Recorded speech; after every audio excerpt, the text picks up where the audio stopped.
달러는 단순한 지폐나 은행 계좌의 디지털 숫자가 아닙니다. 그것은 더 큰 의미를 가지고 있습니다. 세계 경제를 쥐락펴락하는 강력한 힘, 세계 기축 통화이며 또한 여러 문제점을 안고 있습니다. 달러는 세계 경제의 중심에 있습니다. 달러는 미국 정부가 직접 관리하는 것이 아니라 연방준비제도 (Fed에서) 관리합니다. 이 기관은 미국 경제의 심장부입니다. 연준은 12개의 민간은행으로 구성되어 있습니다. 이 은행들은 미국 전역에 퍼져 있습니다.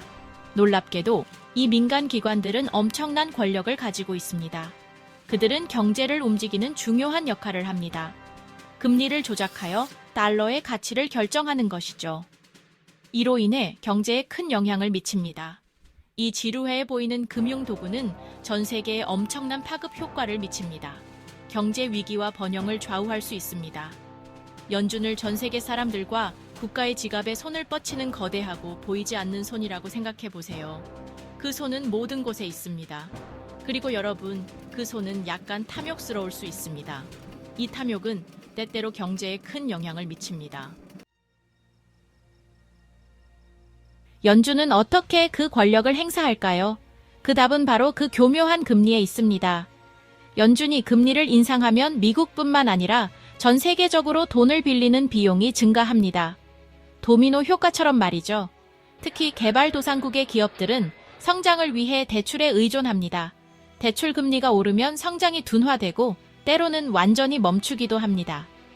일자리가 사라지고 경제가 위축되는데 이 모든 것이 연준이 몇 개의 숫자를 조정하기로 결정했기 때문입니다.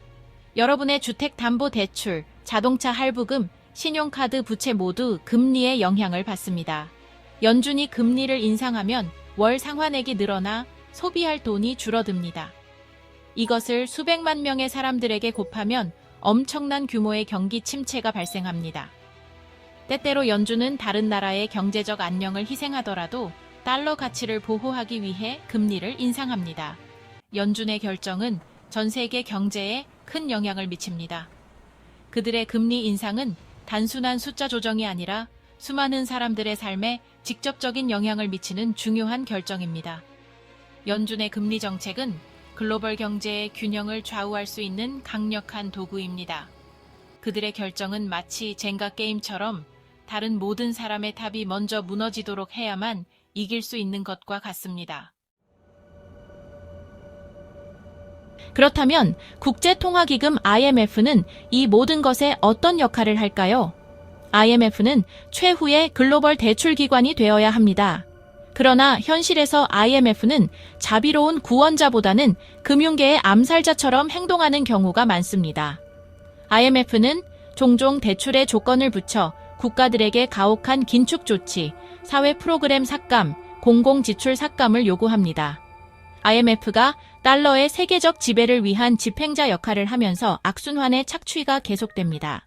1997년으로 돌아가 아시아 금융위기를 살펴보겠습니다. 태국의 통화 붕괴로 시작되었지만 빠르게 동남아시아 전역으로 확산되었습니다. 인도네시아, 한국, 말레이시아와 같은 국가들은 큰 타격을 입었고 경제는 나락으로 떨어졌습니다. IMF는 구제 금융을 제공하면서 경제를 더욱 불황에 빠뜨리는 긴축 조치를 요구했습니다. 실업률이 급증하고 빈곤율이 치솟았으며 사회 불안이 만연했습니다. 서구 투자자들은 헐값에 아시아 자산을 사들였습니다.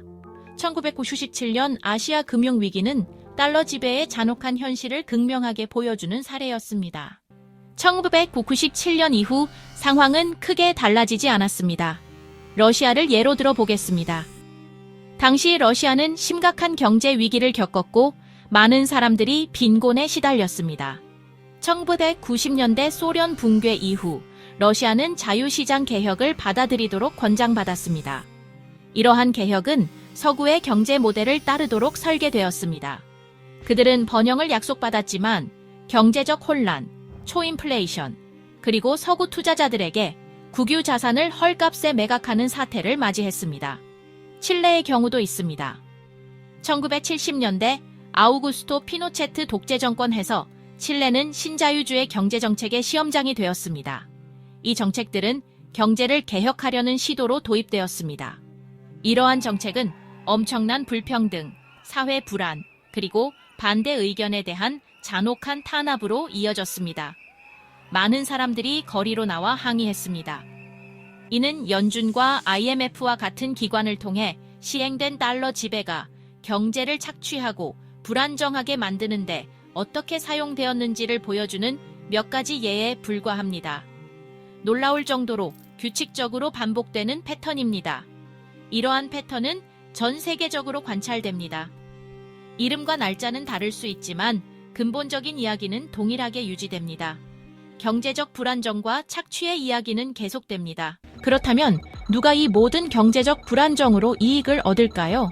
진정한 승자는 연준을 통제하는 바로 그 민간 기관들입니다. 그들은 혼란 속에서 이익을 얻고 헐값에 자산을 사들이고 엄청난 금리로 돈을 빌려줍니다. 연준은 비밀리에 운영되며 그 결정은 전문 용어와 복잡성에 가려져 있습니다. 이러한 투명성과 책임성의 부족으로 인해 소수의 선출되지 않은 개인이 세계 경제에 엄청난 권력을 행사할 수 있습니다. 미국 달러를 중심으로 하는 현재 시스템은 지속 가능하지 않습니다. 위태롭게 균형을 이루고 있고 붕괴되기 쉬운 카드로 만든 집과 같습니다.